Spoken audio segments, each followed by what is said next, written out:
What's up, guys? In today's video, if you are frustrated and want to crush Q4, but you're struggling to figure out how to do that, how to find products to do that, this video is for you.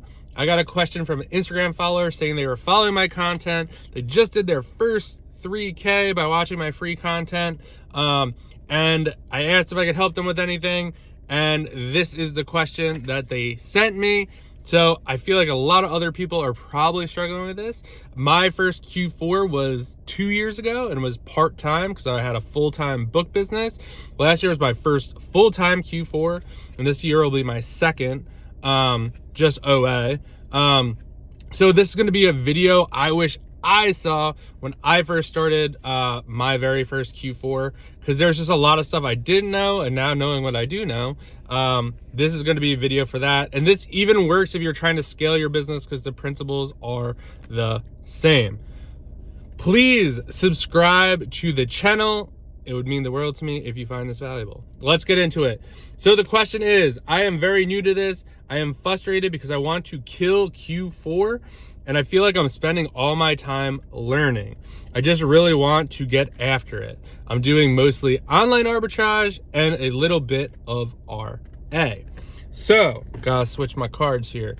First of all, number one, there's nothing to be frustrated about. I understand you're probably seeing a lot of stuff on Twitter probably, and Instagram, lots of stories, lots of big pallets going out, lots of big boxes going out. I'm guilty of posting that stuff too, so I'm not singling myself out or anyone else. But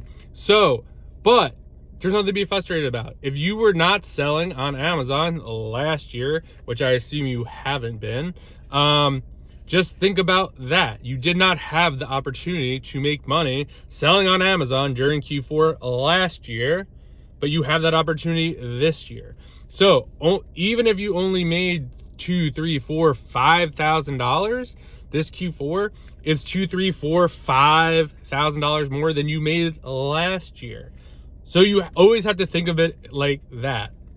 If you are just getting started, you're not going to put up the same Q4 numbers I'm going to put up. You're not going to put up the same Q4 numbers Amazon Lit is going to put up, or Watch Me Amazon, or any of those bigger influencers. You're just not going to do it. And that's okay. It's not a big deal. So number one, don't be frustrated about it. A lot of the stuff you're going to see, people are like, oh, I just spent $50,000 today. Well, if you don't have $50,000 to spend, then why are you frustrated about that? Like, you can't do what they just did anyway, even if you knew what they were buying and all that stuff. So always keep that in your head. There's nothing to be frustrated about. This is your first Q4. Be excited. Be excited. Be like, oh man, hopefully next year I could spend $50,000 in a day. This is where I am right now. I want to get there. And the way to get there is to spend your time learning right now. Learning in the sense of buying stuff, seeing if it sells. This does not mean just watch YouTube videos and do not buy anything, stuff like that. Just buy what you know. If you have a category that you know well, you already did $3,000 in sales. So obviously you knew something. Maybe if that stuff's working out and it's profitable, keep going down those rabbit holes, buy those brands, keep searching those categories. The next couple of weeks, there are going to be a lot of big sales. So number one, get that frustration out of your head and replace it with excitement. Number two, for me, I wish someone said, for social media, if you cannot use it to motivate you, you might want to just stay off of it. There's going to be a ton of people posting huge numbers, big screenshots, lots of orange bars, lots of box photos, lots of Amex Plum $150,000 balances. Like, you're going to see all that stuff.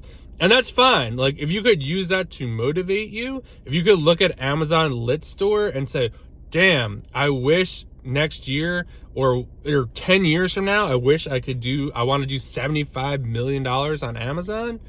Great. But if you look at that and say, oh, I'll never get there, I'm so far behind, I wish I started 10 years ago, that's not going to help you kind of like get going and kind of get things rolling. So I would say if you can't use it to motivate you and it's driving you crazy, maybe some of that stuff, maybe mute it, unfollow those accounts. I'm just telling you, like, I've definitely done that. For a couple accounts, I'm just like, I just don't want to see this stuff anymore. So yeah, that's that. Use YouTube to help you. I would say if you're going on social, don't scroll.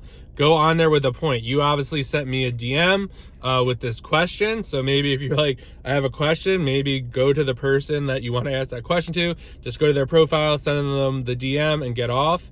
And YouTube's great because it's search. So just type in your question. How do I use Seller Amp, or how do I use Keep a Product, and just watch that video and do that. Number 3, Q4 is a great time to learn. One, there's going to be a lot of sales. There's going to be a lot of cheap stuff out there. And the volume is going to be super high. So people are going to be buying stuff like crazy. So you're not really going to get stuck with any inventory. Fingers crossed if you're selling like lower ranked items. That sell pretty quickly. I mean, you might take a loss on some of this stuff, but you most likely won't get stuck with it. So this is a great time to learn, just because it's really, especially at the peak. I know there's some stuff I bought that I probably shouldn't have bought, but I was able to break even on it just because there was just so much volume and prices were kind of inflated on Amazon. So this is a great time to learn and kind of just embrace the Q4. You're gonna have all these sales going on, so take advantage of that stuff. Be smart. If I were you, I'd probably be buying shallow, buying very wide, even if it's like the greatest deal ever, like 3.5 here. Don't get caught up in the FOMO, seeing everyone, oh, like I'm spending so much money at Kohl's, buying all this Nike stuff or whatever, and that's great. Like that's awesome for that person. Like I'm happy for them, but don't let that make you force yourself to go buy stuff there or think you have to buy there. Funny story, someone texted me the other day. Someone tweeted, there's so many good sales this weekend. You better get out there. You better be spending tons of money this weekend. And I was like, are you talking about this person's tweet? And they're like, yeah. I was like, they were totally joking, just kind of poking fun at like other people who do that. And they're like, oh man, like I had FOMO the whole weekend thinking I was missing out. So that's like a perfect example of like, you just have to like keep your head on straight. Don't worry about what other people are doing. Worry about what you're doing. It's always you versus you. You could only compete with you. Why do you want to compete with me? We have different goals. We have different things we're trying to do. So don't worry about me. Worry about what you need to do, what your profit goals are. I would not even set a profit goal or a sales goal.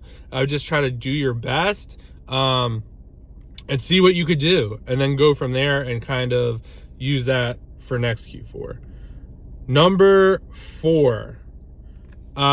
Stay away from stuff that you see on social media of people posting stuff. So if someone's like, oh, like I just bought, like, this is the hottest toy from Walmart, or hey, DM me for this free lead, or hey, join this leads list. Like, be very, very careful with that stuff. I would not buy any of that stuff. I wouldn't reverse source that stuff. Just because the people who are posting that aren't buying that stuff. A lot of it, they've either made their money on it or it's just don't buy it. So that is a big one. Stay away from that kind of stuff. Or if you see people like posting, oh man, like this is the hottest toy, Walmart Black Friday, or it's on the first page of Walmart, like just try to stay away from stuff like that. Number 5, this is super important. And I did a good job of this my first Q4. I kind of wish I did a little bit more, but take this information for what it is. Do not over leverage yourself. That is one thing I was proud of what I did. I still to this day do not over leverage myself. It just stresses me out. This is a great opportunity. I'll probably leverage myself a little bit this Q4, but I'm not like betting the whole farm. So especially if this is your first one, and it almost seems like you want to kill it so bad. Do not want to kill it so bad that you just spend to try to kill it and then end up There were a lot of people last year who stopped selling on Amazon because they had such a bad Q4, because they overspent, listings tanked, and then they were left holding the bag of this huge credit card bill, and now they're in credit card debt. So be smart about it. Do not feel the need to compete with anyone. If anything, I would look at it like, hey, I have the opportunity to make some money on Amazon this Q4. I want you to make the best of it for me. And if I make 1,000 or 5,000 or whatever, I'll be happy with that. That is how I would approach it for you. You do not want to be way over leveraged, because you're going to make some bad buys. Things are going to tank, just because you're just not going to be in the rhythm of like looking at these keep it charts. Like, this is my second like full-time OA Q4, or third. So I just know things. There's 2 things that sold consistently well. The last 2 Q4s, I bought them this year again, and it tanked. So you just got to kind of go with it. And then number 6, this is probably the most important one. And I do this to this day. Take notes. Open like your Apple in the notes, or get a Google Doc going, and just kind of write down like the day and be like, hey, like, Target had a sale, Walmart had a sale, this is what I bought. This store had 25% off. This store's Black Friday stuff was blah, blah, blah. This way, for when you come back to it next year, you have some notes of like when the sales are going to happen, whether or not your stuff did well or didn't do well, or, maybe you bought all this stuff from maybe, let's say, Kohl's or something, and you lost a ton of money on it. So maybe in 2024, you don't want to source Kohl's Black Friday sale, or, a certain category or stuff that was on the front page or whatever. So taking notes so you can review them next year. I'm doing that. I'm always doing that. It's super helpful. So that's what I got for you. But the biggest takeaway from this video, if you have one, is don't be frustrated. Be grateful for the opportunity to make money on Amazon, especially if you weren't able to last year. Take your learning, make it exciting. Be like, this is awesome. I have this opportunity. Do not use it to be frustrated and down on yourself. Everyone starts somewhere. You're very lucky to start in Q4. It's one of the best times to start. So just be excited about that. Get after it. Shoot me your Q4 numbers after, and let me know what you guys think below in the comments. Did you find this helpful, or any tips you have for someone who's going through their first Q4? And I'll see you in the next one.